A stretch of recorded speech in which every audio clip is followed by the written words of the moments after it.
8000 ማለት የዓለም ፍጻሜ ማለት አይደለም። አብይ ቀመር ሲያልቅ በቃ ዓለም የሚያልቅ የሚመስላችሁ ሰዎች ካላችሁ ተሳስታችኋል። 8ኛው ሺህ ሲባል ክርስቲያኖች በመጽሐፍ ቅዱስ እኛ እንደምናውቀው 1 2 3 ብሎ መቁጠር አይደለም፣ አይታወቅም።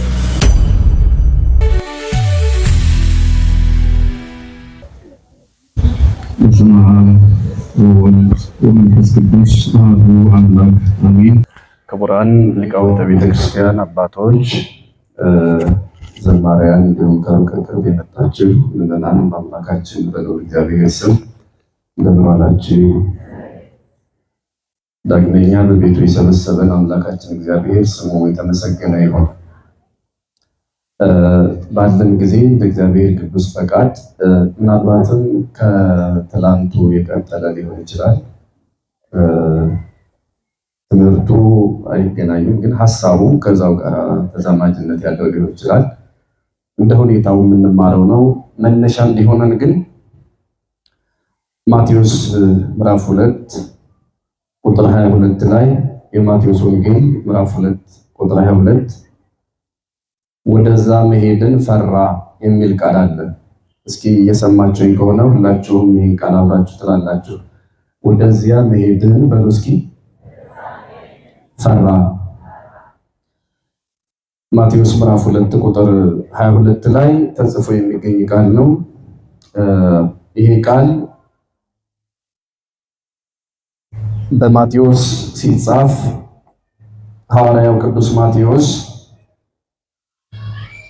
ዮሴፍ ቅድስት ድንግል ማርያምን ይዞ ወደ ግብፅ እንደተሰደደ ወደ ምድር አፍሪካ ወደ ኢትዮጵያ እንደመጣ በዚያ የቆየውን ቆይታ አይነግረንም። ታስታውሳላችሁ። አሁን ማቴዎስ ስለ ግብፅ ብቻ ተናግሮ ወይም ደግሞ ወደ ግብፅ ሽሽ የሚል ቃል ብቻ ተናግሮ ለምን ዝም አለ? ኢትዮጵያ ድንግል ማርያም መጣ ከሆነስ ለምን ስለ ኢትዮጵያ አላወራም ለምን አልጻፈም ብትሉ እንዲህ አይነት ዝርዝር ጉዳዮችን አለመጻፉ አይግረማችሁ። ማቴዎስ ምዕራፍ 3 ላይ እና ማቴዎስ ምዕራፍ 2 ላይ ቢያንስ በትንሹ የ28 ዓመት ልዩነት አለ። ማቴዎስ ምዕራፍ 2 ለምሳሌ አሁን ርዕስ ያደረግነው ምዕራፍ የጌታችን የኢየሱስ ክርስቶስን ልደቱንና ስደቱን ይናገራል። ማቴዎስ የጌታችን የኢየሱስ ክርስቶስን ስደት ከጻፈ በኋላ በሶስተኛው ምዕራፍ የምታገኙት ጥምቀቱን ነው። ከተሰደደ በኋላ ወዲያው አልተጠመቀም። የተሰደደ በ2 ዓመቱ ነው። የተጠመቀ ግን በስንት ዓመቱ ነው? የምታስታውሱ ሰዎች እስኪ ንገሩ። አቤት አያችሁት? ወንጌል ምን ያህል ለታሪክ ይሄ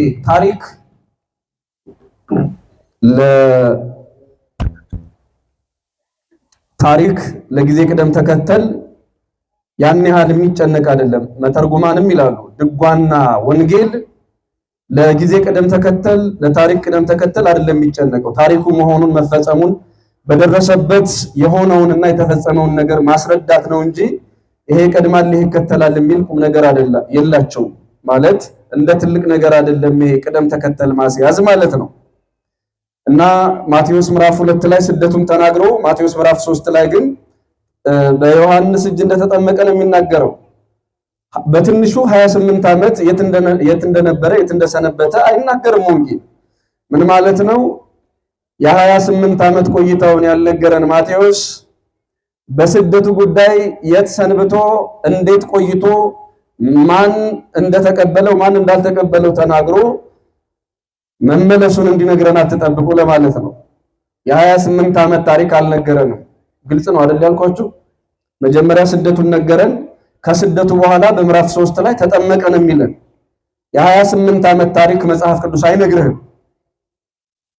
በነገራችን ላይ መጽሐፍ ቅዱስ ብቻ አይበቃም፣ ከመጽሐፍ ቅዱስ የማይቃረኑ ሌሎች መጻሕፍት ያስፈልጋሉ የሚባለውም ለዚህ ነው። አሁን የፕሮቴስታንቱ ዓለም ይሄንን የ28 ዓመት ቆይታ እስኪጠመቅ ድረስ ያለውን ቆይታ ስለማይቀበል ስለማያምን ሌሎቹ በተለይ የሩቅ ምስራቅ አካባቢ ነዋሪዎች ወይም ደግሞ ሃይማኖተኞች እኛ ጋር ሰነበተው ሂማሊያ ተራራ ላይ እንዲህ ሲያደርግ ይኸው ቡዲዝም ሲያጠና ሰንብቶ ሜዲቴሽን ምናምን እንደዚህ ሲያደርግ ሰንብቶ ነው የሄደው እያሉ ክፍተቱን ለመሙላት ይጨነቃሉ። ብዙ ጊዜ አይታችሁ ከሆነ ስለ ቻክራ ምናምን የሚል ደግሞ የጸሎት አይነት አምጥተዋል። በጣም እኮ የሚገርም ነው። ምናልባት ወጣቶቹ ያው የምታውቁት ነገር ይመስለኛል። አሁን ይሄ የመጣው እንዴ ያኔ እኮ 28 ዓመት ኢየሱስ ክርስቶስ የት እንደተነበተ አታውቁም? በሂማሊያ ተራራዎች ቆይቶ ይገርማችኋል። ያኔ ስለ ሜዲቴሽን ስለ ምናምን ስለ ቻክራ ሁሉ እሱ ሲናገር ነበር እያሉ ይሄንን ክፍተት በፕሮቴስታንቱ ዓለም ውስጥ ያለውን ክፍተት ለመሙላት ብልጦቹ ይጠቀሙበታል።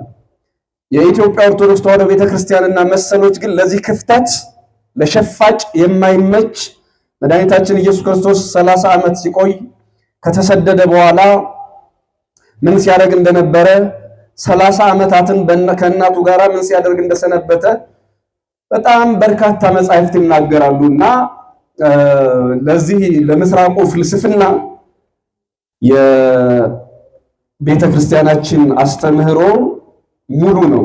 ክርስቶስ 28 ዓመታትን ወይም ደግሞ 30 ዓመት ምን ሲያደርግ እንደነበረ ታውቃላችሁ። መጽሐፍ ቅዱስ ስለ ጌታችን ስለ ኢየሱስ ክርስቶስ የሚናገረው የ5 ዓመት ታሪክ ብቻ ነው። የስንት ዓመት አልኳችሁ? አቤት ተወለደ ይለናል። ከዚያ ተሰደደ፣ ተወለደ፣ ተሰደደ።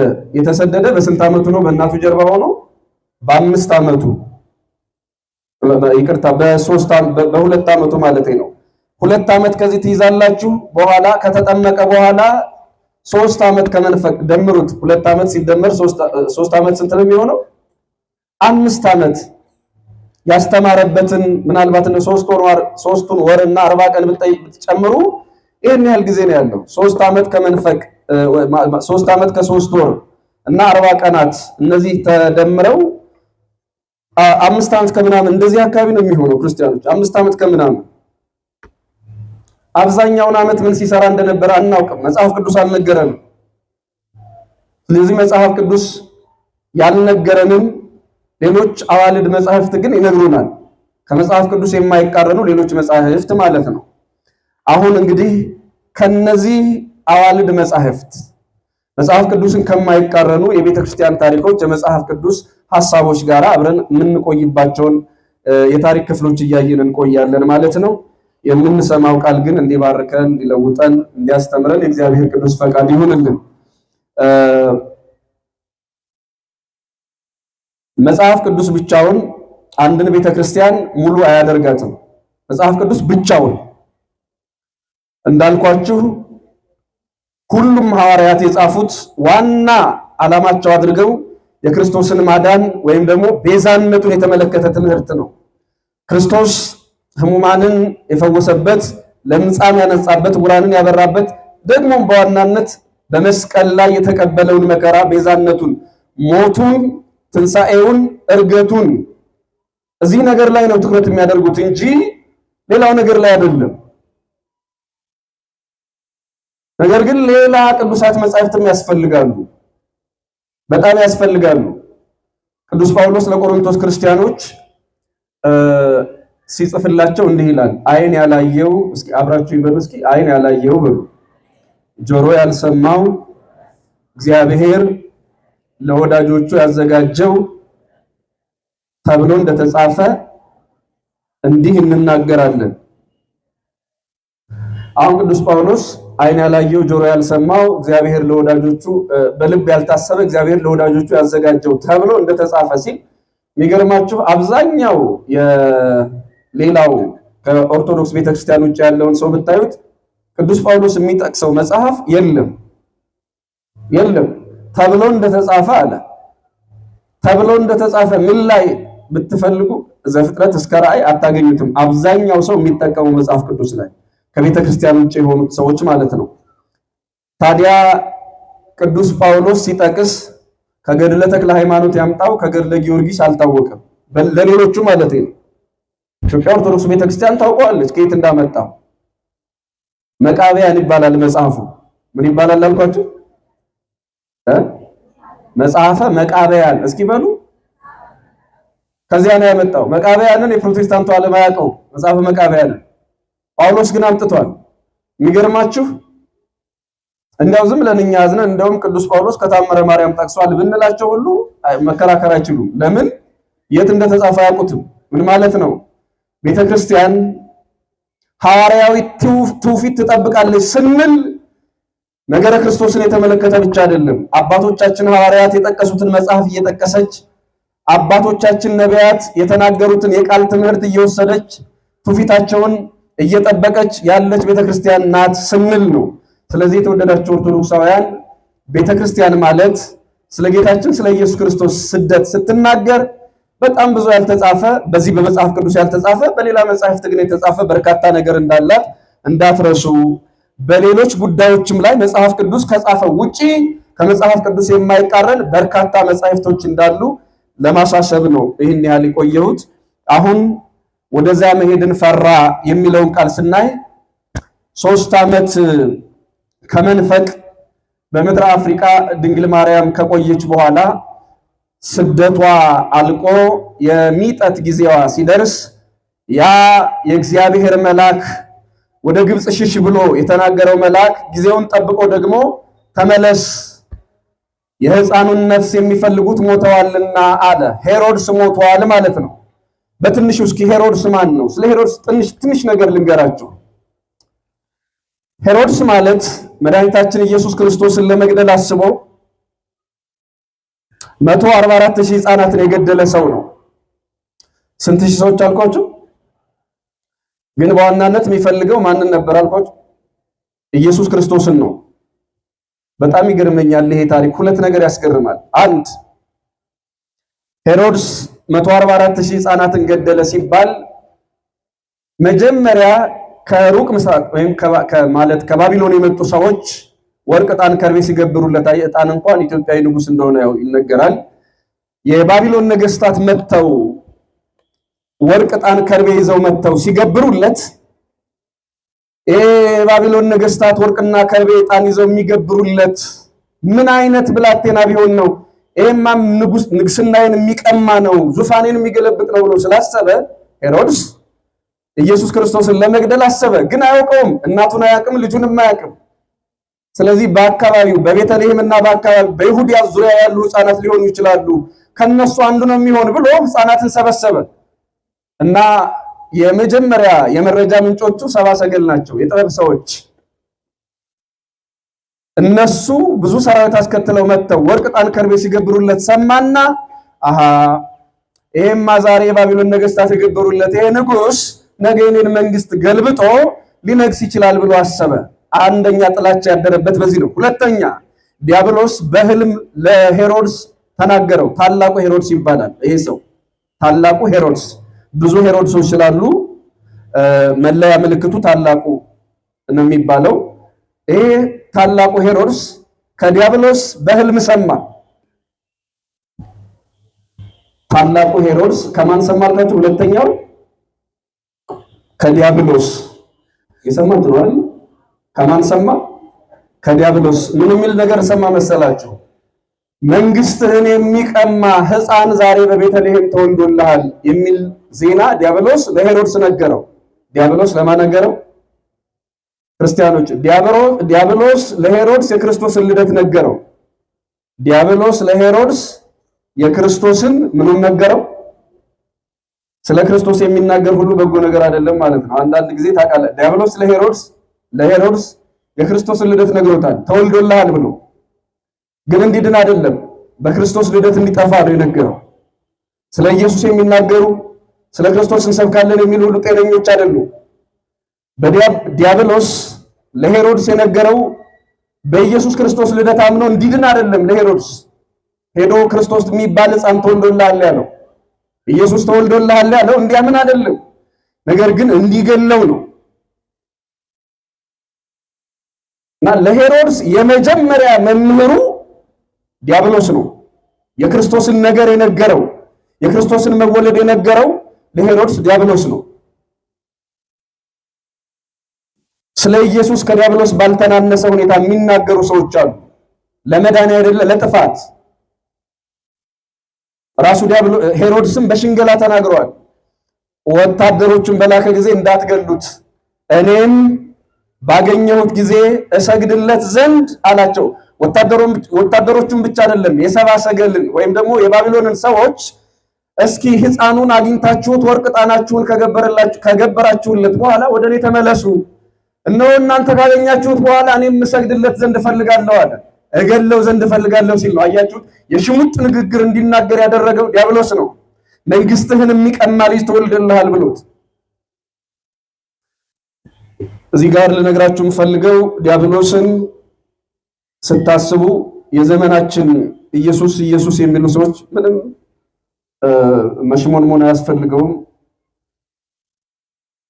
ኢየሱስ በሚል ስም ውስጥ ጥላቻ ካለ፣ ክርስቶስ በሚል ስም ውስጥ ፍቅር ከሌለ፣ አንድነት ከሌለ፣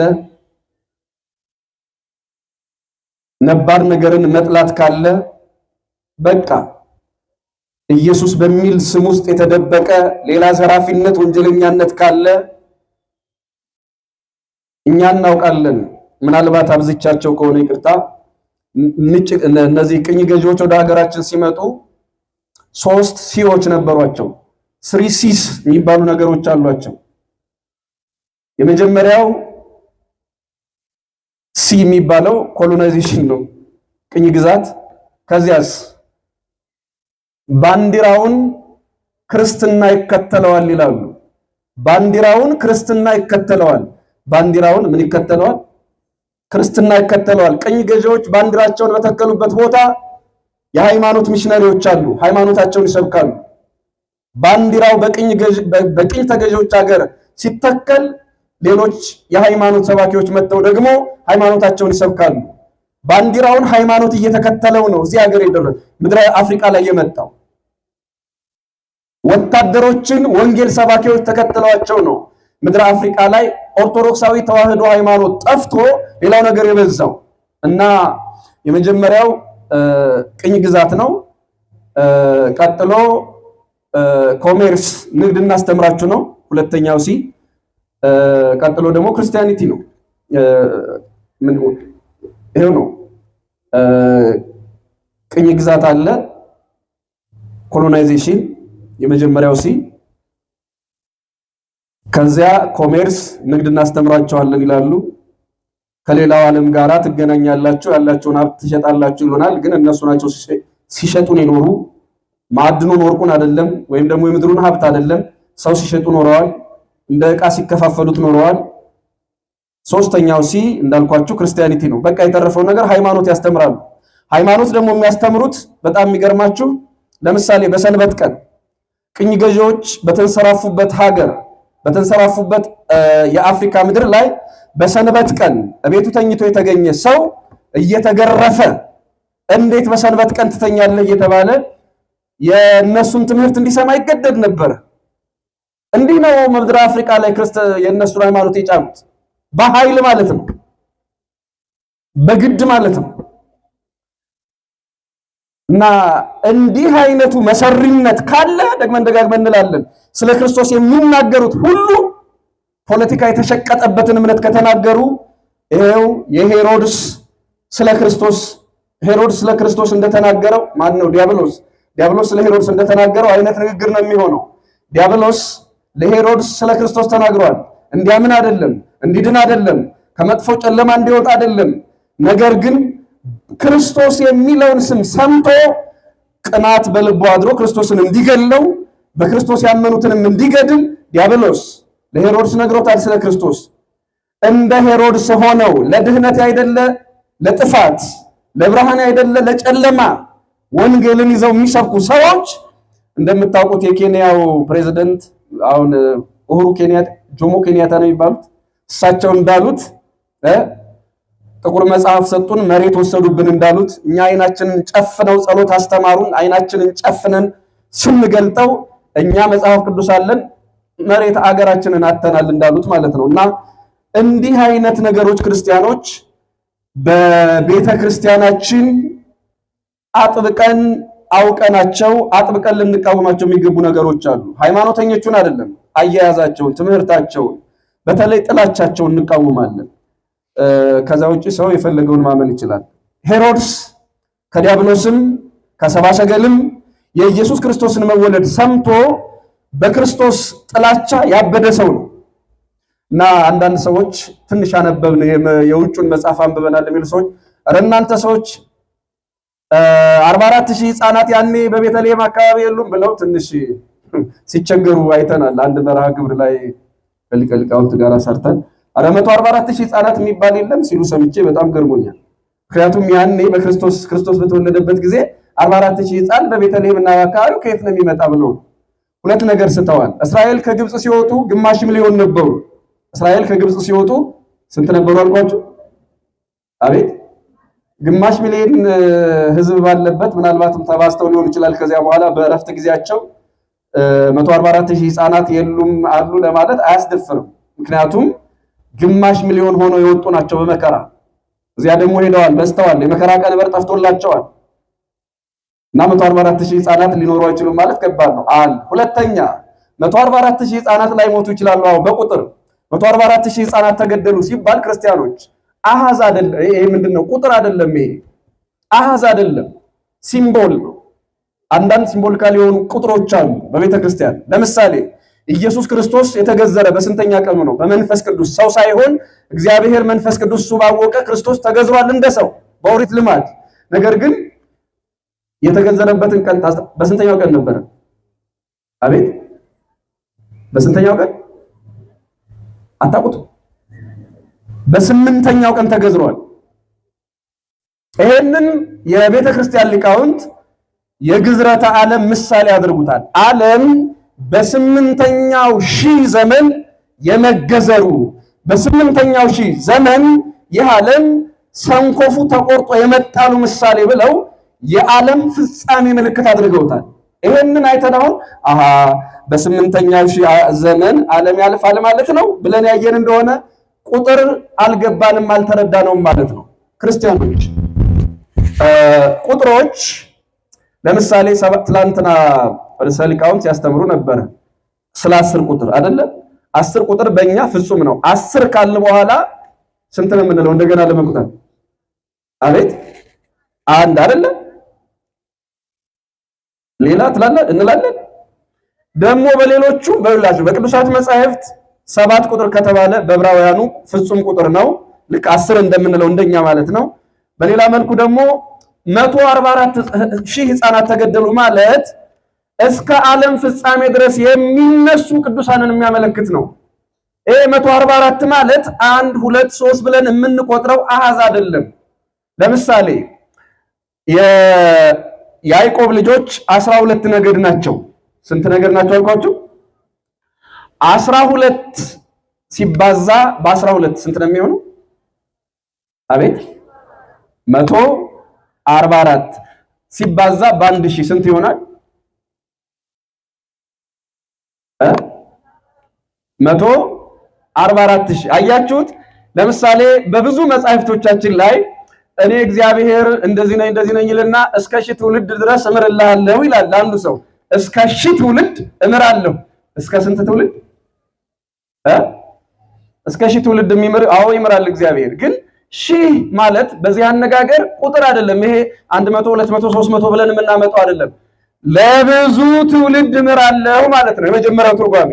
እና 12 ሲባዛ በ12 12ቱ ነገደ እስራኤል በሃይማኖት የሚወለዷቸው በስጋ የሚዛመዷቸው ሰዎች በሙሉ ለመንግስተ ሰማያት ሰማዕታት ሆነው የሚታረዱ ሕፃናትን የሚወክሉ ቁጥሮች ናቸው። ሄሮድስ የገደላቸው ወይም ያስገደላቸው ሕፃናት በቁጥር ደረጃ 144000 ሕፃናት ታርደው ላይሆን ይችላል። በቁጥር ደረጃ 144000 ሕፃናት ደማቸው ፈሶ ላይሆን ይችላል።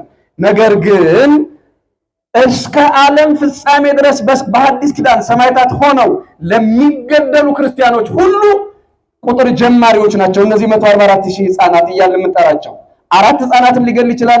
144 ሕፃናት ሊገል ይችላል። 14000 ሕፃናትም ገድሎ ሊሆን ይችላል። 144000 ማለት ግን ቁጥር የሌላቸው ሰዎችን ቁጥር የሌላቸው ክርስቲያኖችን ወይም ደግሞ ብዙ ክርስቲያኖችን የሚያመለክት ለመንግስተ ሰማያት የጣጩ እንደ ቅዱስ ጊዮርጊስ ያሉትም 144,000 ሕፃናት መካከል እንዳንዱ ነው የሚቆጠረው።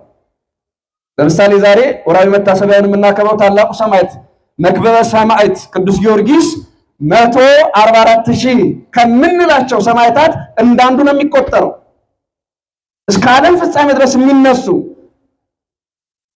የሚገርማችሁ ለመንግስተ ሰማያት 12 በሮች አሏት። ስንት በሮች አልኳችሁ? አቤት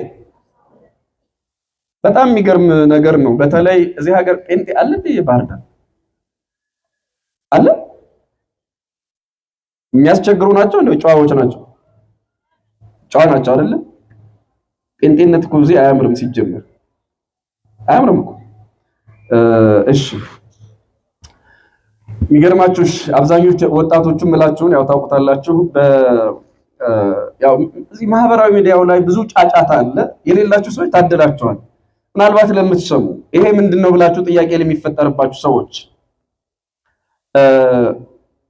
ሄሮድስን አልረሳነውም። ሰማዕትነትን በሱ ምክንያት የመጣውን ሞት እያሰብን ነው ያለነው። እስከ ዓለም ፍጻሜ ድረስ ለሚነሱ ሰማዕታት እነዚህ 144,000 ሕፃናት የቁጥር መጀመሪያዎች ናቸው። 144,000 ቁጥራቸው ከዚህ ነው።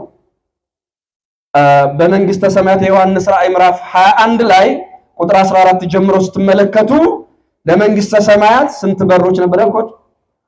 12 በሮች አሉ። የ12ቱ ነገደ እስራኤል ምሳሌ ናቸው። እንደገናም ደግሞ የ12ቱ ሐዋርያት ምሳሌዎች ናቸው።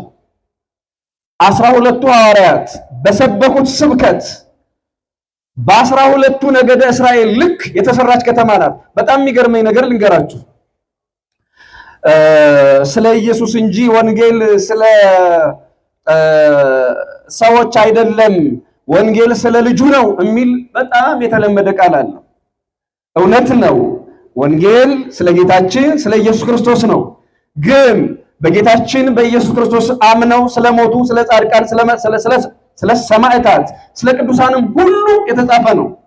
ስለ ኢየሱስ ክርስቶስ ብቻ አይደለም፣ ኢየሱስ ክርስቶስ ስለሞተላቸውም ሰዎች የሚናገር ነው። ኢየሱስ ክርስቶስ ቤዛ ስለሆነላቸው መከራ ስለተቀበለላቸው ሰዎችም የሚናገር ነው ወንጌል።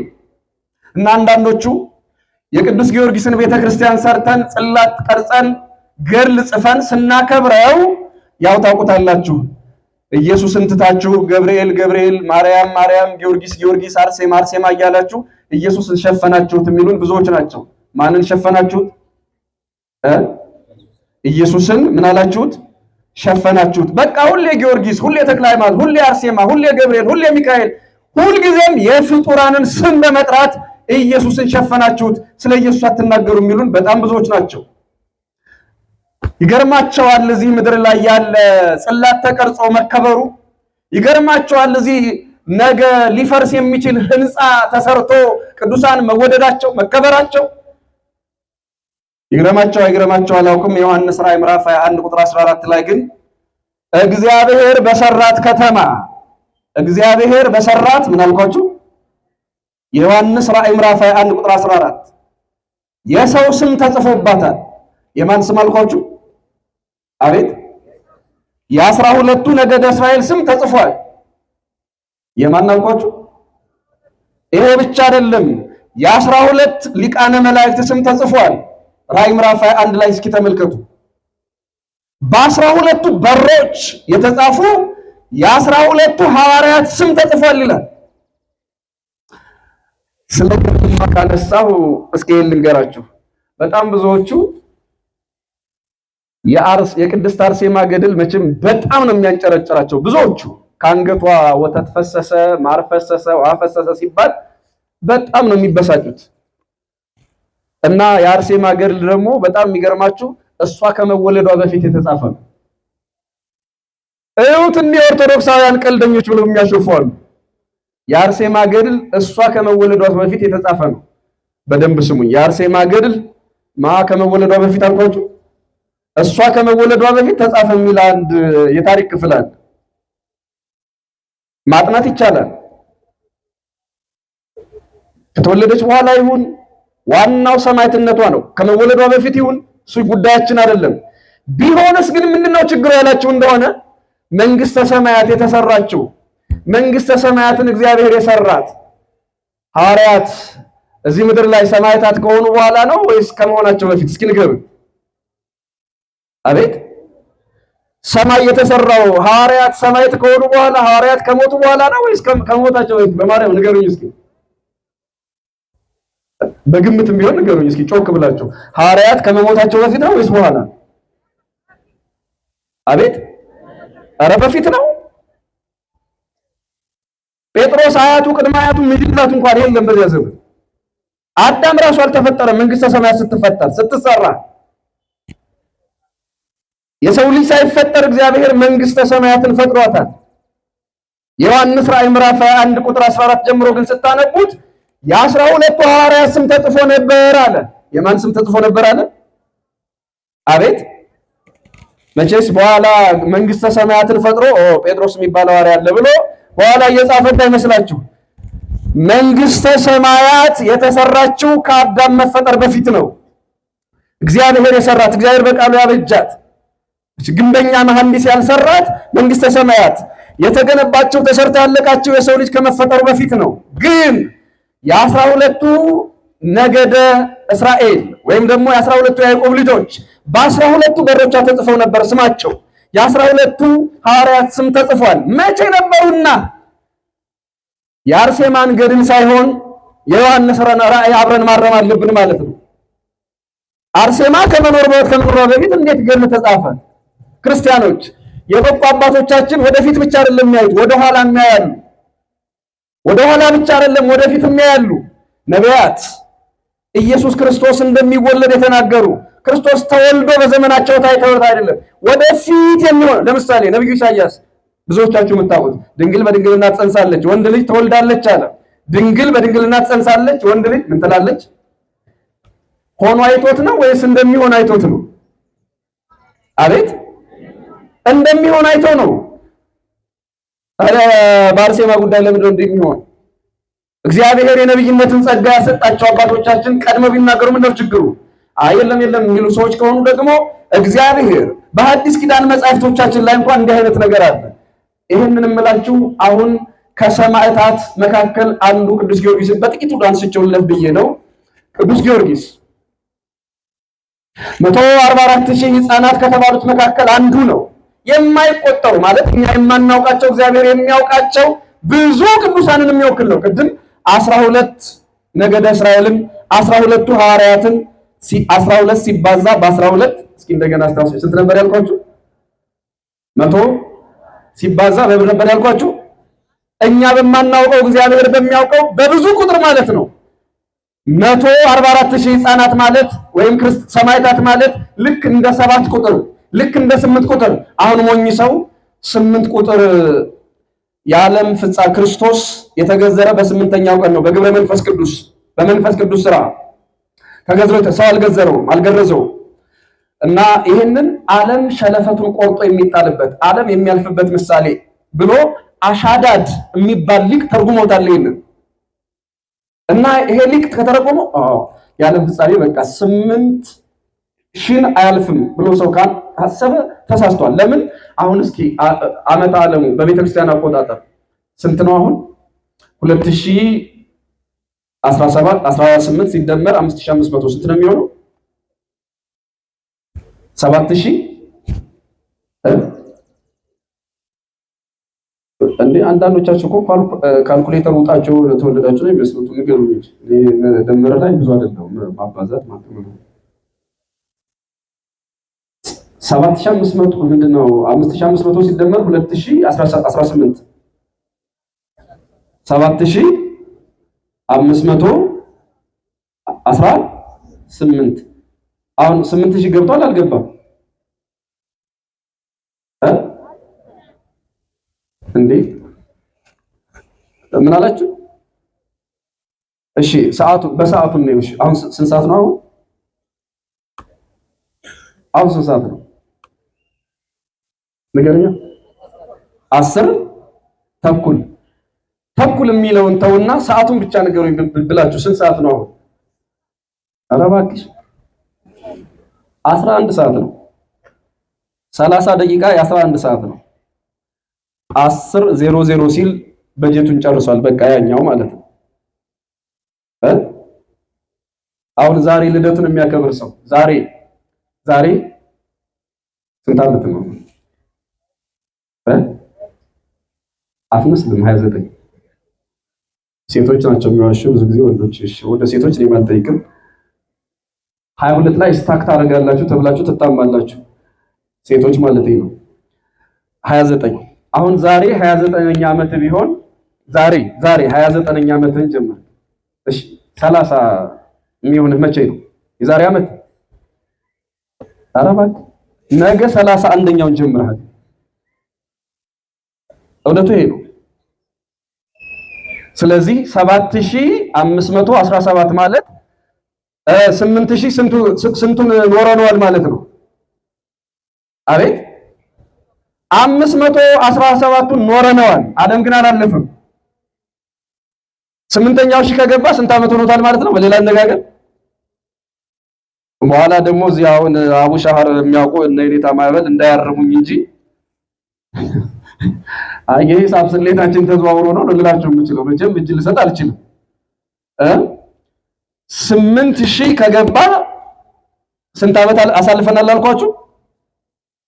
አቤት 517 ዓመት ሆኖታል። 8ኛው ሺህ ገብቷል። አላለፍንም። ታዲያ 8ኛው ሺህ ሲባል ክርስቲያኖች በመጽሐፍ ቅዱስ እኛ እንደምናውቀው 1 2 3 ብሎ መቁጠር አይደለም፣ አይታወቅም። 8ኛው ሺህ የሚለው ነገር 9ኛውንም ጀምረነው ዓለም ሊቀጥል ይችላል። ነገር ግን በባህር ሐሳብ ትምህርት ደግሞ ራሱን ችሎ የሚቀመር ቀመር አለው። እሱን ደግሞ ሌላ ጊዜ እዚሁ ያሉት ሊቃውንት ይነግሯቸዋል። ያ ይሄ ሊያልቅ 20 ዓመት አካባቢ ሲቀረው የሚያልቅ ትልቅ አብይ ቀመር ይባላል። እሱ ያልቃል። አብይ ቀመር ሲያልቅ በቃ ዓለም የሚያልቅ የሚመስላችሁ ሰዎች ካላችሁ ተሳስታችኋል። እንደገና ዜሮ ብሎ ሊጀምር ይችላል። አሁን እኔም ሙያ ነገር እንዳልገባ ወደ ርዕሳችን ሰብሰብ እንበል። 8000 ማለት የዓለም ፍጻሜ ማለት አይደለም። ቁጥሩ 1 2 3 ብለን የምንቆጥረው አይደለም። በተመሳሳይ መልኩ 144000 ሲባልም 1 2 3 ብለን የምንቆጥረው አይደለም። ብዙ ማለት ነው። ስንት ማለት ነው አልኳችሁ? ስለዚህ 144000 ህፃናት ተገደሉ ስንል ምንም ሊገደል ይችላል ከዚያ በታች። ዋናው ግን 12 ሲባዛ በ12 ሲበዛ በሺህ ያለ ሰማዕታትን እነ ቅዱስ ጊዮርጊስን ሁሉ የሚያካትት ቤተክርስቲያን በሰማዕትነት የምታከብራቸው ቅዱሳንን ሁሉ የሚያሳይ ቃል ነው። እነዚህን ቅዱሳን ስናከብር ነው ያልኳችሁ። የነ ቅድስት አርሴማ ገድል ሲጻፍ በጣም ነው የሚገርመኝ። ኢየሱስ በሉ አርሴማ ወይም ደግሞ ሌላ ሰማዕታት ጻድቃንን አትጥሩብን፣ ኢየሱስን ረሳችሁት የሚሉ ሰዎች እኛ ብንረሳቸው ሰማይ አይረሳቸው። ማን አይረሳቸውም አልኳችሁ? አቤት እኔ በጣም የሚገርመኝ አሁን አንድ እንትን ማለቴ ነው። ያው እንግዲህ ይሄን ኮድ እንግባባበት። ስም ደጋግሞ መጥራት አይጠበቅብኝ። ጴንጤ ማለት ነው በሌላ አነጋገር። እንትን ካልኳችሁ እሱ ነው የሚፈልገው ኢየሱስ ብቻ ነው አይደለ? እንደ በሆነ ተአምር ጥሎት ማለት ያው እግር ጥሎኝ እንደሚባለው ማለት ነው። ተአምር ጥሎት መንግስተ ሰማያት ቢገባ የመጀመሪያው በር ላይ የሚያገኘው ኢየሱስ የሚል ስም አይደለም። ምን የሚል ስም ነው? እስኪ እስካሁን ከተማራችሁት አንፃር ምን የሚል ስም ነው የሚያገኘው? አቤት ከሐዋርያት መካከል ያንዱን ስም ነው። ጴጥሮስ የሚል ሊሆን ይችላል። ይሄ ብቻ አይደለም። ወይ ስምዖን ወይ ሌዊ ወይ ጋድ የሚል ስም ተጽፎ ሊያገኝ ይችላል። የሰው ስም ነው መንግስተ ሰማያት በር ላይ ተጽፎ የሚያገኘው። የመልአክ ስም ነው መንግስተ ሰማያት በር ላይ የሚያገኘው። እና ታዲያ ኢየሱስ የሚለውን ሲፈልግ ሲያጣ በ12ቱም በር ዞሮ ኢየሱስ የሚል ስም ሲያጣ ይሄማ ማህበረ ቅዱሳን የሰራው ከተማ ነው ብሎ ይወጣ ይሆን አኩርፎ? እኔ በጣም ያው መቼም በዚህ ጉዳይ እነሱ ናቸው የሚታሙ ብዬ ነው የሰንበት ትምህርት ቤት መሐንዲሶች የሰሩት ይመስለው ይችላል። ያ አላቅም ብቻ እኔም ብለው እንግዲህ መጽሐፍ ቅዱስ ላይ ያለው ነው ታይተን ነው። ይሄ ብቻ አይደለም። እኔ በጣም የሚገርመኝ ቅዱሳንን የሚጠሉ ሰዎች በጣም እንዴት እንዳልታደሉ ትንሽ ለመናገር አንድ ምዕራፍ ጨምሬ ወደ ትምህርት ሄጄ ሰብሰብ ለማድረግ እየሰማችሁ ነው። በዚህ በሉቃስ ወንጌል ምዕራፍ 16 ቁጥር 19 ጀምሮ ሰፋ ያለ ታሪክ አለ። ታሪኩ በጣም የተለመደ ነው። ባይለመድም ደግሞ አሁን አልተርከው። ነዌ የሚባል ባለሀብት አለ። ራሱ ስሙ በዓለ ነዋይ ማለት ገንዘብ ያለው ሰው ባለሀብት ማለት ነው። ነዌ ይባላል። ድሃው አልዓዛር ይባላል። ሁለቱም ሞቱ። አልዓዛር ወደ ገነት፣ ነዌ ደግሞ ወዴት ገባ? ወደ ሲኦል። የምታውቁት ትምህርት ነው። ወደ ሲኦል ከገባ በኋላ በሲኦልና በገነት መካከል መታየት የለም። ለተአምር ግን እግዚአብሔር ሁለቱ እንዲተያዩ አደረገ። ነዌ በሲኦል ውስጥ ሆኖ አልዓዛርን አየው። ማንን አየው? አልዓዛር ማለት ከዚህ ባለሀብት ሰው ደጅ ስር ወድቆ ይኖር የነበረ ድሃ ነው። ብዙዎቻችሁ የምታውቁት በስብከት ለጆሮአችን ቅርብ የሆነ ሰው ነው። እና ወደ አብርሃም ተመለክ። በጣም የሚገርመኝ ተውት፣ እሱ ታሪኩ ይቆየኝ። አልዓዛር ሞተ፣ በአብርሃም እቅፍም ተቀመጠ የሚል ቃል አለ። በአብርሃም እቅፍ ምን አለ? አቤት! አረ ጮክ ብላችሁ እስኪ ቆይ ለምን አላነብላችሁም? ቃል በቃል ይሄንማ እንደዋዛ ማለፍ አይጠበቅብንም።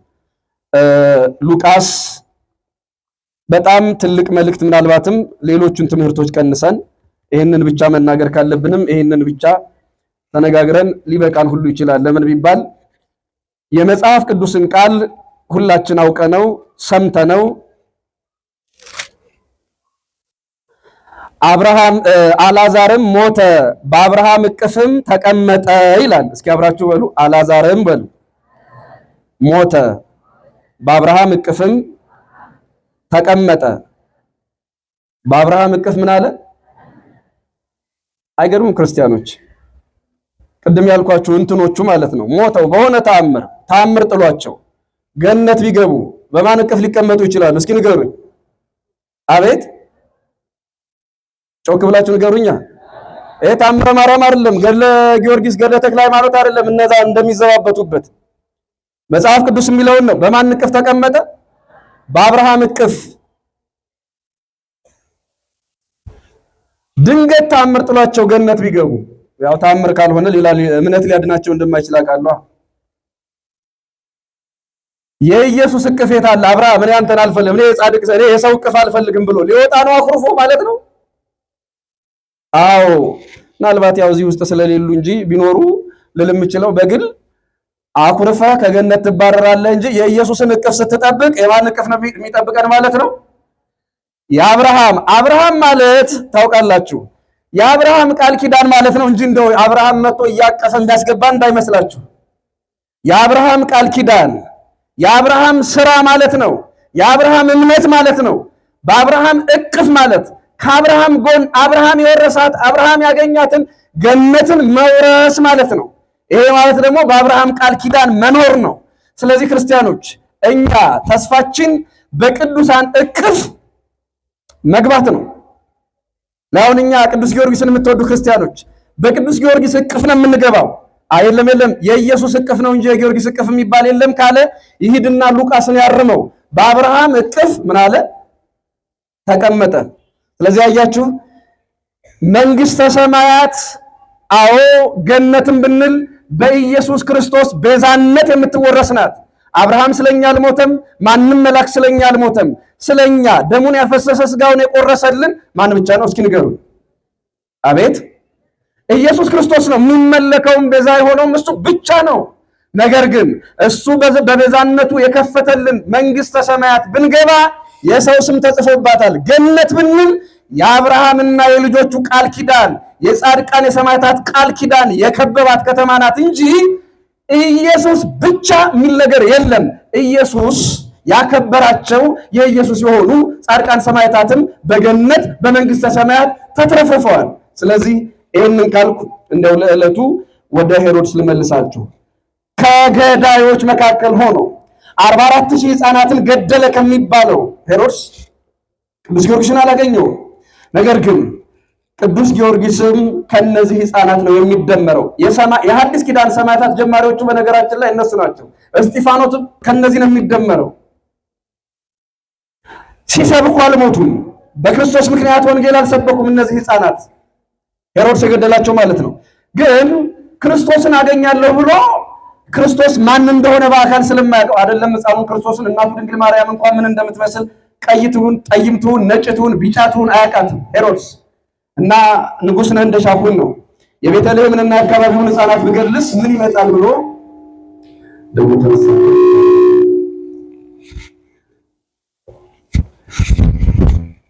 ብገድላቸውስ ምን ይመጣል ብሎ ሕፃናትን ሁሉ ገደለ። ሄሮድስ ፓራኖይድ የሚባል የስነ ልቦና ችግር እንደነበረበት የኋላ ታሪክ ጸሐፊዎች ነገሩ። ፓራኖይድ ምናልባችሁ ይሄን እንኳን ራሳችሁ እንደምታውቁት እንደው እኔ መናገር አልነበረብኝም። ፓራኖይድ ይሄ ማለት ቀጥተኛ ትርጉሙን ከምናገር ድርጊቱን ብናገር ይሻላል። ፓራኖይድ የስነ ልቦና ችግር ያለባቸው ሰዎች ሁሉንም ሰው ገዳዬ ብለው ይጠረጥራሉ። ሁሉንም ሰው አጥፌ ነው ብለው ይገምታሉ። ሁሉንም ሰው ምን ነው ይላሉ አልኳችሁ? ገዳይ፣ አጥፌ፣ ሁሉንም ሰው።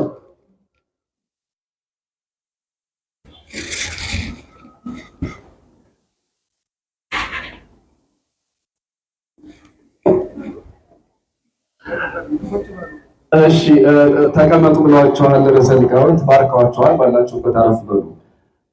ሁሉም ሰው ይገለኛል ብሎ የሚያስብ ሰው ነው ፓራኖይድ የሚባል የስነ ልቦና ችግር ያለበት ሰው። ሁሉም ሰው ይገለኛል፣ ሁሉም ሰው ያደማኛል፣ ሁሉም ሰው ያሴርብኛል ብሎ የሚያስብ ነው ሄሮድስ።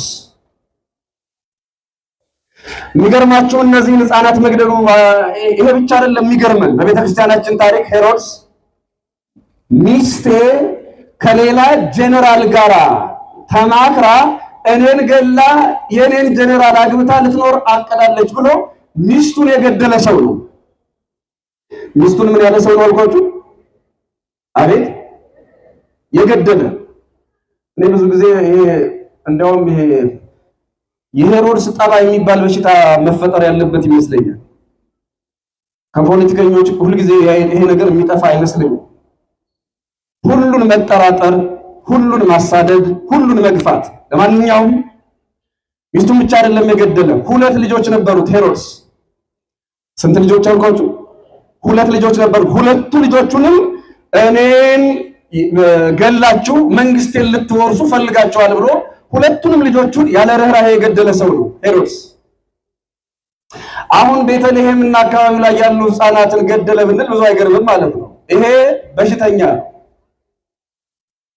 መንግስቴን ይነካል ብሎ የሚያስብ ሰው ከመጣ ወይም ከጠረጠረ ባይመጣ እንኳን ትንሽ ጃንሆይም እንደው በዚህ ነገር ይታማሉ።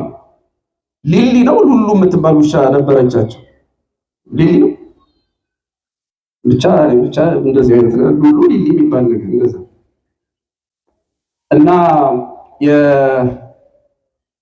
የባለስልጣናቱን ጥሪ አድርገው ባለስልጣናቱ ቢሮአቸው ከመጡ በኋላ ይቺ ሊሊ የምትባል ውሻ የሆነ ባለስልጣን እግር ስር ሄዳ ከተኛች መፈንቅለ መንግስት አስቧል ማለት ነው።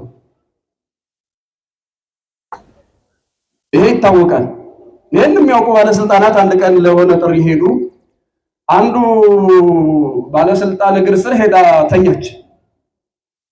ይሄ ድለቢስ ባለስልጣን ጮክ ብሎ ያው ጃንሆይን አሳቃቸው።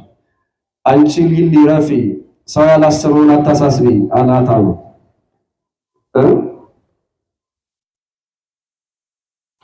ጃንሆይም በውሻ ተመርተው ይሄን ያርጉ።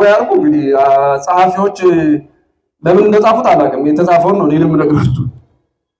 ሁሉንም መጠርጠር የሆነ ይሄኛው ሰላም ሳይለኝ ሄደ፣ ያኛው ዛሬ እንትን ያላገኘኝ፣ ዛሬ ሰላም ያላለኝ፣ አይቶ ያለፈኝ እንዲህ ስለሆነ ነው እያሉ ብዙ ሰዎች የሚጠራጠሩ ከሆነ አትፍረዱባቸው። ፓራኖይድ የሚባል በሽታ ወይም ደግሞ የስነ ልቦና ችግር አለባቸው ማለት ነው።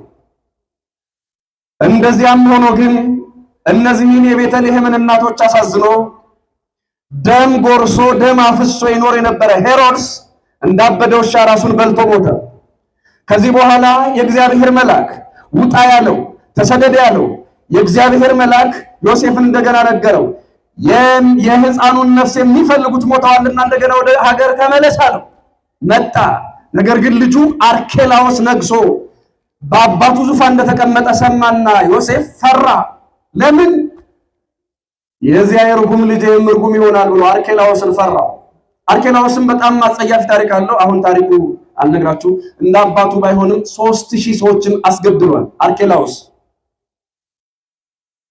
የደሙርስ ያለበት ዙፋን ላይ ነው የተቀመጠው።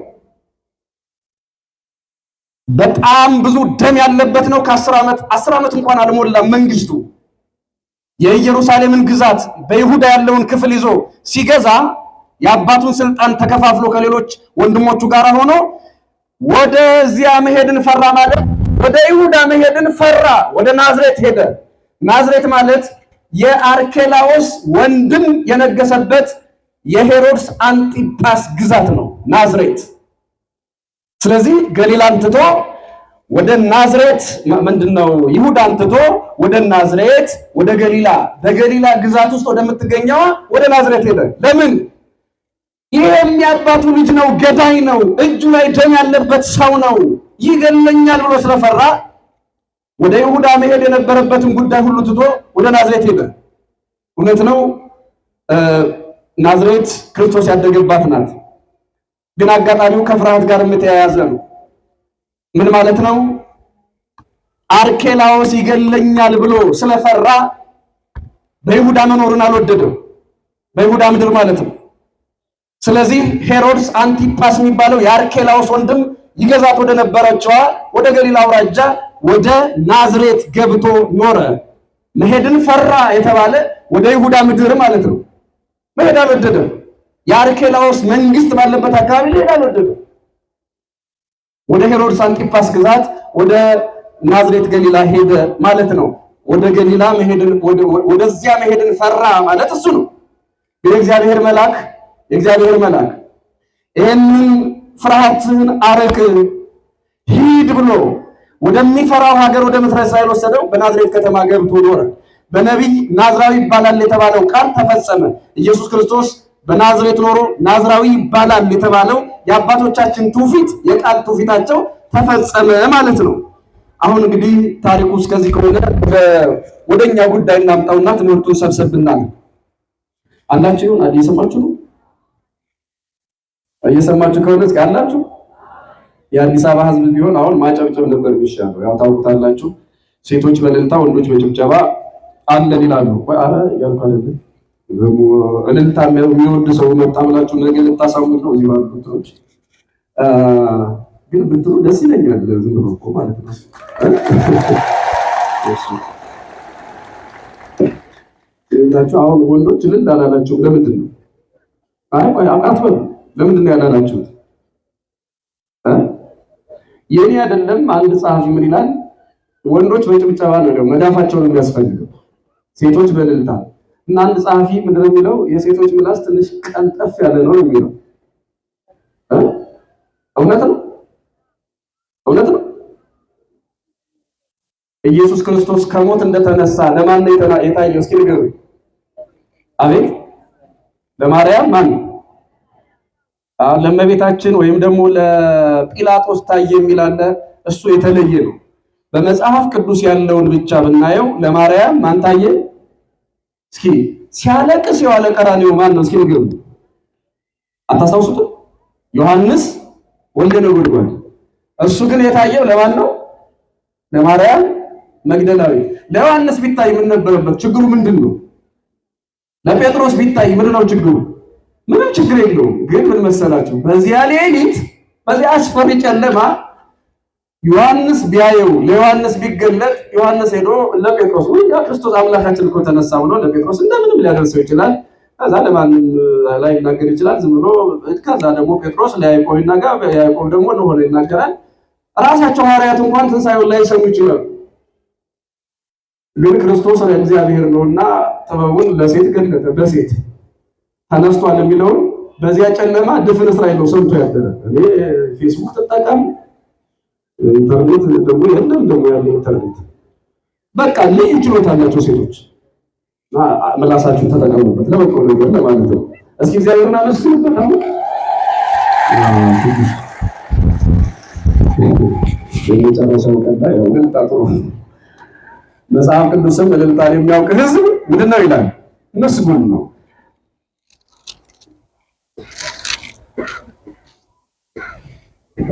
መልእክታችን ምንድነው? ወደዚያ መሄድን ፈራ የሚለው ታሪክ ውስጥ ሄሮድስ ሞተ፣ አርኬላዎስ ነገሰ። አሁንም ፈራ ዮሴፍ። ሄሮድስ ሞተ፣ ልጁ አርኬላዎስ ነገሰ። ዮሴፍ ግን ፈራ። ሄሮድስ ምን አላልኳችሁ? ሄሮድስ ምን አለ? ክርስቶስን እንዲሰደድ ምክንያት የሆነው ሄሮድስ ምን ሆነ? ሞተ። አሟሟቱ የከፋ አሟሟት ነው። እንዲህ ሞት ላይቀር ሞትን ቀድሞ ሞቶታል። ይሄ ሁለተኛው ሞት ነው። እሱ ቀላሉ ሞት ነው። ይሄ ቀላሉ ሞት ነው፣ የሥጋ ሞት። የነፍሱን ሞት ክርስቶስን ሲያሰድድ ሞቶታል። ድንግል ማርያምን ከሀገሩ ሲያስወጣ ሞቶታል። ለሕፃናት ርኅራኄ ሳይኖረው ሁሉንም ሕፃናት በደም ሲያጨቀያቸው እናቶችን ሲያስለቅስ ያን የነፍሱን ሞት ሞቶታል። አሁን ተራውንና ማንም ሰው ሊሞተውን ሞት ላይ ሞተው። ክርስቲያኖች የዘላለም ንጉሥ ክርስቶስ ነው። የዘላለም ንጉሥ ያለው ነው። ሄሮድስ ግን ሞቷል። የዘላለም ንጉሥ ማን ነው አልኳችሁ? አቤት ነቢዩ ዳዊት ያለውን እንየው እስኪ። እግዚአብሔር እሰ ንጉሥ ውእቱ ቅድመ እግዚአብሔር ዓለም ከመፈጠሩ በፊት ንጉሥ ነው። እስኪ አብራችሁ ይበሉ። ከዛ እግዚአብሔር በሉ። ዓለም ከመፈጠሩ አስቀድሞ ንጉሥ ነው። ምንድነው አለ? ንጉሥ ነው። ዓለም ከመፈጠሩ አስቀድሞ የባህር ዳር ከንቲባ ተብሎ የሚሾመው ህዝቡ ባይኖር ከንቲባ ይሾማል አይሾምም? አቤት ይኖራል። የክልል ባለስልጣናት ክልሉ ህዝቡ ባይኖር ይኖራል አይኖርም? ባለስልጣን አለ።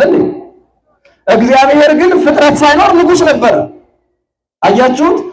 ተገዢ ሰዎች ፍጥረታት ሳይኖሩ ሰውና መላእክት እንስሳት አራዊት ሳይኖሩ እግዚአብሔር በባህሪው ንጉሥ ነበረ ከዓለም መፈጠር በፊት።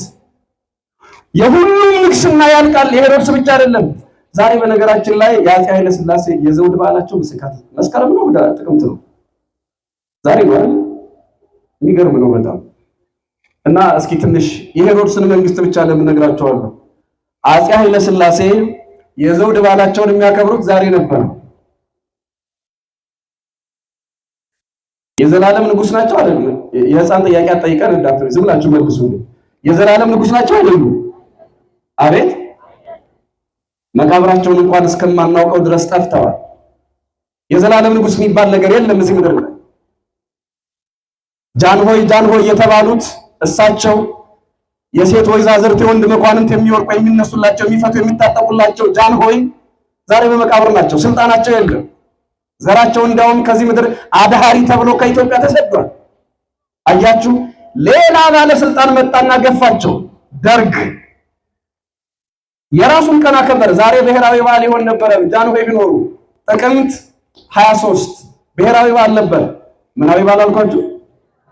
ብሔራዊ በዓል ግን ንጉሱ ሲያልቁ አለቀ። ባለጊዜ መጣ። ባለጊዜ ልበለው እስኪ 17 ዓመት ቆየ። ስልጣኑን መቻ ከበረ። ከጥቅምት 23 ወዴት ነበር የተሸጋገርነው? አቤት ምን ነው የደርግ ልጆች አይደል? አብዛኛው ስንት መስከረም 2 መስከረም 2 ደግሞ እንደገና ሌላ ብሔራዊ በዓል የሆነ ይመስለኛል ነበር አይደል? አያችሁት? ጃንሆይ ብሔራዊ ቀናቸውን አጡ። ስልጣን ሲያጡ የዘላለም ንግስና ስለሌለ ኃይለኛው በአፍሪካ ላይ ተገዳዳሪ የለኝም ብሎ የሚያስበው ያ አብዮተኛ ትውልድ ደግሞ የራሱን ቀን ማክበር ጀመረ። መስከረም 2 17 ዓመት ቆየ። እሱም ጠፋ። ከዚያስ ምን ነበር የመጣው? ምን ነው ፈራችሁ እንዴ? ግንቦት ነፍሶ ይማረው ብለን እናልፋለን። ታስቦ ነው መታሰቡ ራሱ እንዳልሆነ ሆኖ አሁን እሺ ይለፈን እንዴ? ነው ግንቦት አይከበራል አይከበርም? ነው በማርያም ንገሩኝ። ግንቦት አይከበራል?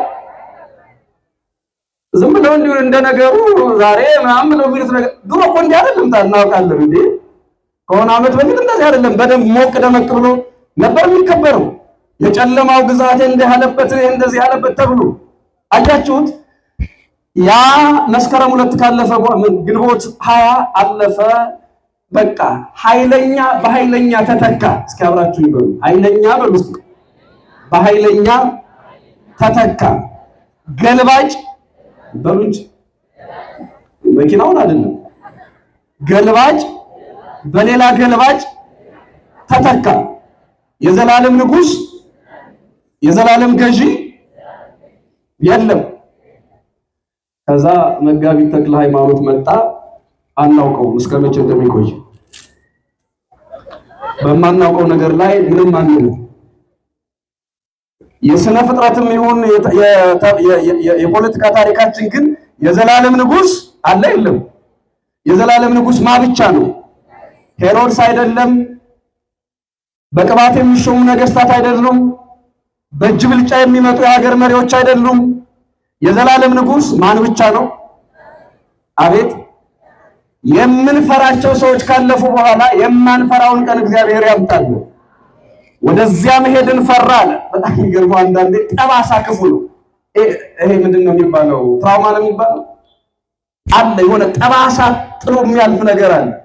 ያኛውስ ደግሞ እንዲህ ያደርግኝ። አዎ ያሰደደኝ ሞቷል፣ ግን የሚመጣው ደግሞ የባሰ ቢሆንስ ብሎ ደግሞ መፍራት አለ። ሀገራዊ ትራውማ፣ ሀገራዊ የስነ ልቡና ጭንቀታችን እግዚአብሔር ያጥፋል። እንዴት ተመለስ እየተባለ መመለሱን እንኳን እስኪጠራጠር ድረስ ፈሪ ሆነ ዮሴፍ። ያውም እኮ የሆነ ጋዜጠኛ አይደለም ተመለስ ብሎ የሚነግረው፣ የሆነ ቃፊር ወይም ሰላይ አይደለም የሚነግረው፣ የእግዚአብሔር መልአክ ነበር የሚነግረው። ግን ፈራ። በቃ ያሳለፈው ክፋት፣ የቤተልሔም ሕፃናት ደም አይኑ ላይ አለ፣ የደረሰው መከራ ሁሉ አይኑ ላይ አለ። ስለዚህ ይሄንን ተረማምዶ መሄድና በዚያ መኖርን ፈራ። መጪውን ጊዜ ሁሉ ፈራ ዮሴፍ። መጪው ጊዜያችንንማ እግዚአብሔር በቃችሁ ይበለን። አርኬላዎስ እንዳልኳቸው አላማረበትም። እሱ 10 ዓመት እንኳን የማይሞሉ ጥቂት ዓመታትን ከኖረ በኋላ እሱ ሞተ። እንግዲህ እንደ ነገሩ ዮሴፍ መኖር ጀመረ። ብቻኛ የምንፈራው ነገር አለ። ያለፈ ዘመናችን ክፉ ትዝታ ይዞብን አሁን ያለው ጭንቀታችን፣ ነገ ስጋታችን ተጨምሮ እኛ ሳንዱች ሆነናል። ብቻ ይህን ሳንዱች የሆነ ህይወታችንን፣ ሀገራዊ ጭንቀታችንን እግዚአብሔር ያጥፋል። በመጨረሻም ትምህርቴን እንቋጭ። ትምህርቴን በቃ ጨረስኩ። መልእክት ነው የሚቀረኝ። መናገር ይችላል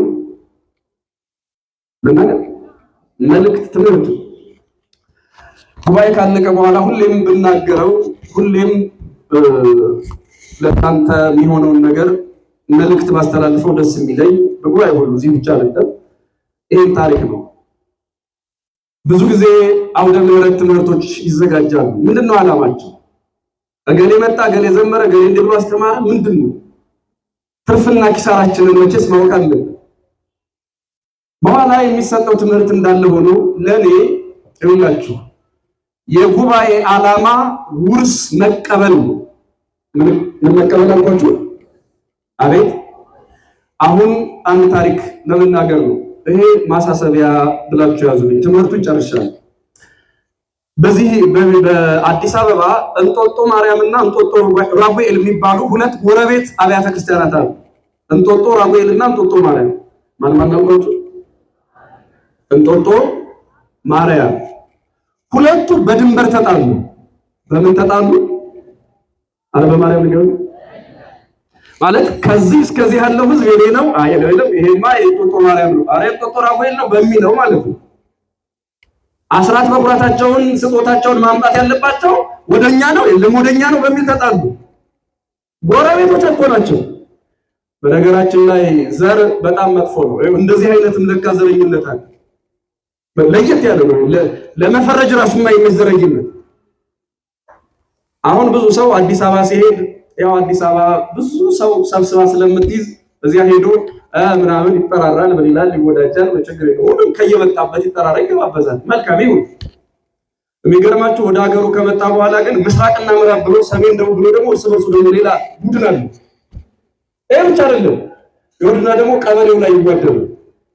ከዚያስ ቤተክርስቲያን ይመጣና ወናምን ባህቲ ቅድስት ቤተክርስቲያን በአንዲት ቅድስት ቤተክርስቲያን ሐዋርያት በሰሯት በሰበሰቧት በአንዲት ቅድስት ቤተክርስቲያን እናምናለን። በአንዲት ቅድስት ቤተክርስቲያን ምን እናለን? የተከፋፈለ ወንዝ ለወንዝ ይሄድ። ደግሞ እኮ ሰሜን ደቡብ አይበቃም። ደግሞ እዚያ ሲሄድ አጎቱ ልጅ አክስቱ ልጅ ትዝ ይለዋል። ዘር እኮ በቃ ሰሜን፣ ደቡብ፣ ምስራቅ፣ ምዕራብ ብሎ አይቆምም። የሚገርማችሁ እዛ ደግሞ ይገባና ከወንዝም ወንዝ ከጣጣት ይቀርባል ይላል። ለማንኛውም እንዲህ አይነት ቡድንተኝነት መጣ። ለምን ህዝብ ነው የኛ ነው። እና የእንጦጦ ራጉኤል አለቃ ጸሐፌ ትእዛዝ ገብረስላሴ ይባላሉ። ጸሐፌ ትእዛዝ በደንብ ያዙልኝ። ማናልኳችሁ? ይገርመኛል። እዛ የጽህፈት ሚኒስትር ናቸው። ትልቅ ባለስልጣን ናቸው። ቀጥሎ ደግሞ የቤተክርስቲያን አስተዳዳሪ የእንጦጦ ራጉኤል አለቃ ናቸው። እንዲህም አይነት ጊዜ ነበረ። የዛሬውን አያርገውና አንዳንድ ጊዜ እኮ እንደው ታሪኮቻችን ሽታቸው ብቻ ደርሶን እኔ ይገርመኛል። በጎ መዓዛቸው ብቻ ደርሶን ቀር መኖር አልቻልንም። ወደ ሌላ ታሪክ አትሄድ እንዳትሉ። እዚች ጋር ብቻ ትንሽ ሁለት ሰዎች ገንፎ ይበላሉ። ሁለት ሰዎች እየሰማችሁኝ ነው? ምን ይበላሉ? ገንፎና ቅቤው ለብቻ በሌላ ዕቃ ነው የመጣው እና ገንፎ እየበሉ ይሄ አንዱ አይናማ ነው፣ አንዱ አይነ ስውር ነው። ይሄ አይናማው ገንፎውን እንዲበላ ፈቀደለት፣ ለአይነ ስውሩ ግን ቅቤውን አውቆ እያዟዟረ ትሪውን እንዳያገኙ አደረገው። አይነ ስውሩ ግን አይነ ባይኖረው አፍንጫ አለው፣ ይሸተዋል። እና ቅቤው ካለቀ በኋላ በልቶ ብላ እንጂ ወዳጄ ይለዋል። እንደው ከእንዲህ አይነት ወዳጅ እግዚአብሔር ይሰውራቸው። ብላ እንጂ ሲለው አረ እየበላው ነው፣ አፍንጫዬ የቀመሰውን አፍ ያላገኘውም እንጂ አለ። ምን ማለት ነው? በቃ ሆዳችን እስኪቆዘር ድረስ በጎ ታሪኮችን ሰምተናል። በጣም በርካታ ነገሮች በቃ ሆዳችን ተራራ ኃይሏል። በቃ በጣም ጠግበናል። በአባቶቻችን ዘመን የሆነውን በጎ ነገር ግን እዚህ ዘመን ላይ ማን ያጣ? ሽታው ብቻ። ኢትዮጵያ በቀንድ ከብት ከአፍሪካ አንደኛ ናት ይላል። ወተት ግን ኢምፖርት የምታደርግ ብቸኛው ሀገርም እሷ ትመስለኛለች። ቀንድ ማለት ይሄ እንትሩ ብቻ ነው እንዴ ያለው? ቀንዱ ወተት የለም። በውሃ ሀብት ከዓለም ሁሉ የውሃ ጋን የሆነች ዘፈን ሁሉ አለ። የውሃ ጋን ምናምን እናቴ ውሃ አተን በሳምንት በወር እንደውም አንዱ እንደ ወር አበባ በወር ጊዜ የሚመጣ ብሎታል አንድ ጸሐፊ። በወር አንዴ የሚመጣ ማለት ነው። እንደዚህ አይነት በጣም እኮ የምናሳዝን። ለማንኛውም ተመልከቱ፣ የውሃ ሀብት አለ ግን ውሃ የሚጠማን የምናምን ሀብት አለ ግን ምንም እልፍ እንደማይንቀሳቀስ ችግር ያለብን ሰዎች ነን። ለማንኛውም በጎ ታሪካችን እግዚአብሔር ይመልስልን። ትልቅ የመንግስት ባለስልጣን ናቸው፣ ቤተክርስቲያንም መሪ ናቸው። እንዲህም አይነት ጊዜ ነበረ ያለፈ እና ምን አሉ? ትልልቅ የሀገር ባለስልጣናትን ዳኙን እስኪ ብለው ትልልቅ ሽማግሌዎችን ለዳኝነት አመጡ፣ ለሽምግልና መረጡ። የእንጦጦ ማርያም አለቃ ደግሞ መላከ ፀሐይ አፈወርቅ ይባላሉ። መላከ ፀሐይ ማን አልኳችሁ?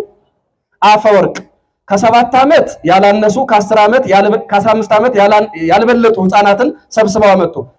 ከ7 ዓመት ያላነሱ ከ15 ዓመት ያልበለጡ ህፃናትን ሰብስበው አመጡና የኔ ህፃናት እነዚህ ናቸው ብለው እጃቸውን ይዘው አመጡ። የህፃናቱን እስኪ ያሳጥራችሁ ንገሩኝ። ማን ነው ትክክል? ሽማግሌዎችን አመጣው ወይስ ህፃናቱን ያመጣው?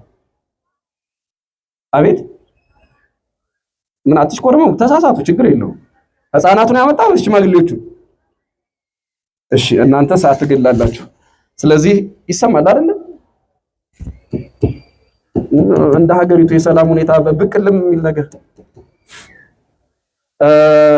ይሰማል። እሺ እንግዲህ ጮክ ለማለት እሞክራለሁ። መላከ ፀሐይ አፈወርቅ ምን ይዘው መጡ አልኳችሁ? ህፃናትስ ወይስ ሽማግሌዎች?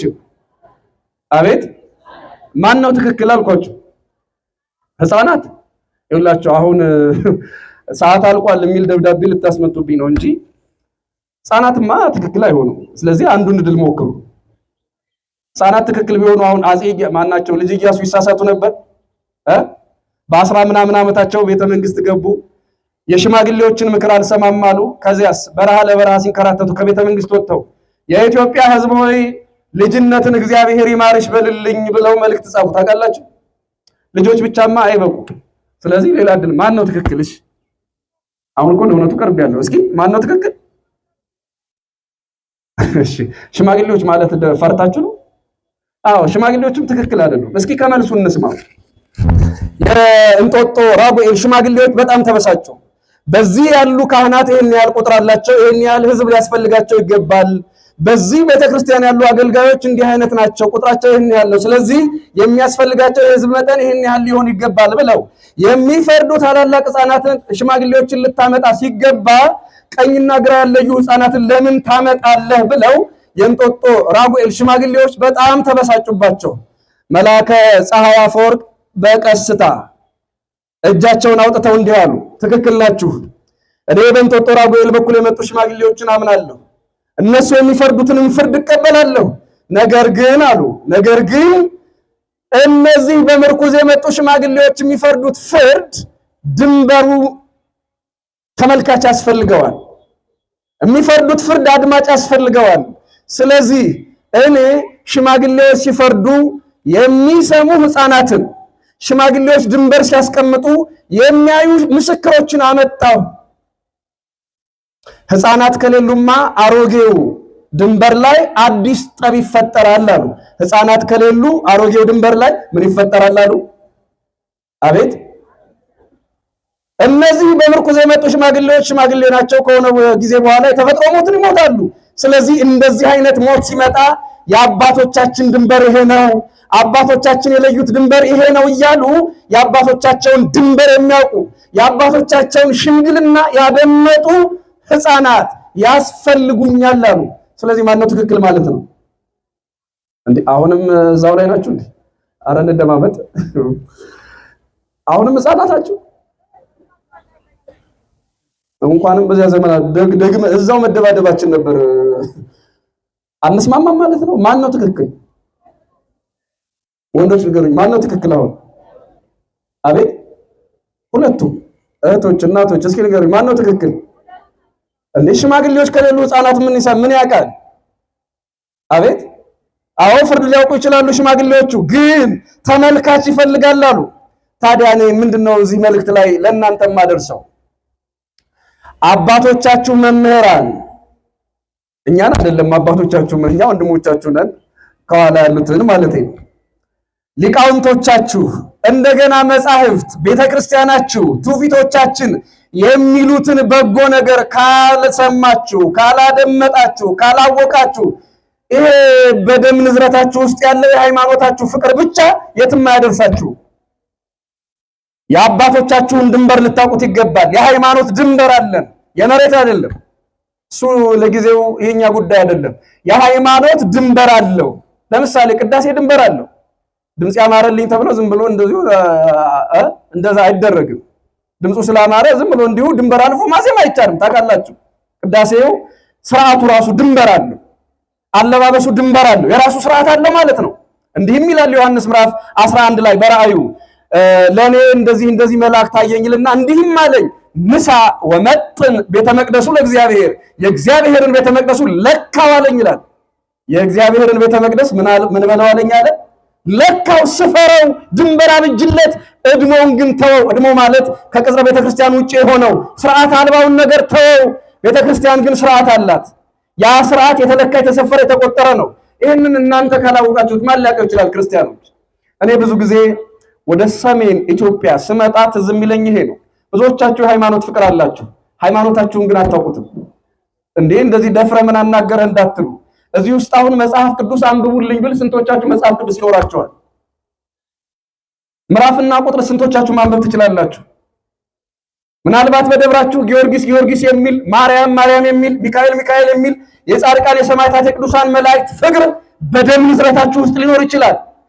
አንድ ጥቅስ ስለ ድንግል ማርያም ምልጃ ንገረን ብትባሉ ትንፋሽ የሚያጥራችሁ ሰዎች ስታችኋል። ስለ ሃይማኖታችሁ መውደድ ብቻ አይደለም፣ ዕውቀቱ ሊኖራችሁ ይገባል። ድንበር ማለት እሱ ነው። የአባቶቻችሁን የዕውቀት ድንበር በመጠኑም ቢሆን ካላወቃችሁ ኪሳራ። ይሄ ማለት እንግዲህ ትምህርት እንዳላሰፋ ዕውቀት ብቻውን ያድናል እያልኳችሁ አይደለም። ያለ ዕውቀትም ግን ጽድቅ የለም። ያለ ዕውቀት ጽድቅ የለም።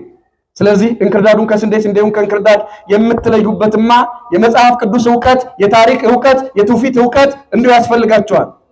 የእናንተን መጽሐፍ ቅዱሳዊ ዕውቀት የገመገሙ ሰዎች ናቸው ሁልጊዜ ይህንን መጽሐፍ ቅዱስ ተሸክመው የሚያታልሏችሁ የሚያጭበረብሯችሁ። በምትወዱት ሃይማኖት ዙሪያ ኢየሱስ ክርስቶስ የባህሪ አምላክ መሆኑን የሚገልጥ አንድ ጥቅስ መጽሐፍ ቅዱስ ጠቅሶ መናገር የሚችል ከእናንተ ስንት አለ? ወደ ደቡብ ኢትዮጵያ ወይም ደግሞ ወደ እንትና ቤት ሂድ። ቢያንስ ሮሜ 8:34 ለማውጣት ከብርሃን ይፈጥናሉ። ቶሎ ይሄው ስለኛ የሚማልደው ምናምን ለማለት በቃ ከብርሃን ፈጥነው ያወጣሉ። እናንተ አሁን እንደ የቃና ዘገሊላን ታሪክ እስካወጡ ብትላ እኔ እንጃ ስንቶቻችሁ እንደምትችሉ አልደመድምም። ስንቶቻችሁ አብዛኞቻችሁ ግን ለመጽሐፍ ቅዱስ ባዳ ናችሁ። ለሃይማኖት ታሪካችሁ ባዳዎች ናችሁ። ትላንት ርዕሰ ሊቃውንት እንዳሉት እኔ የእንትኖቹ ሊቅ የእንትናዝ በቃ አያድንም። አምላካችን እግዚአብሔር እንዲህ አይነት በመፍራት የምንኖር እንወረስ ይሆን እንጠፋ ይሆን ብለን እንደ ሃይማኖት ዮሴፍ የፈራውን ፍርሃት እንዳንፈራ እንደ ሀገር ምን እንሆን ይሆን ብለን የምንፈራውን ነገር በዘመናችን እንዳናይ ክርስቲያኖች ደፍረን መሄድ ባለብን ክፉ ዘመን ላይ ደፍረን ሄደን የክርስትናችንን ብርሃን እንድንገልጥ አምላካችን እግዚአብሔር ይርዳን። ስብሐት ለእግዚአብሔር።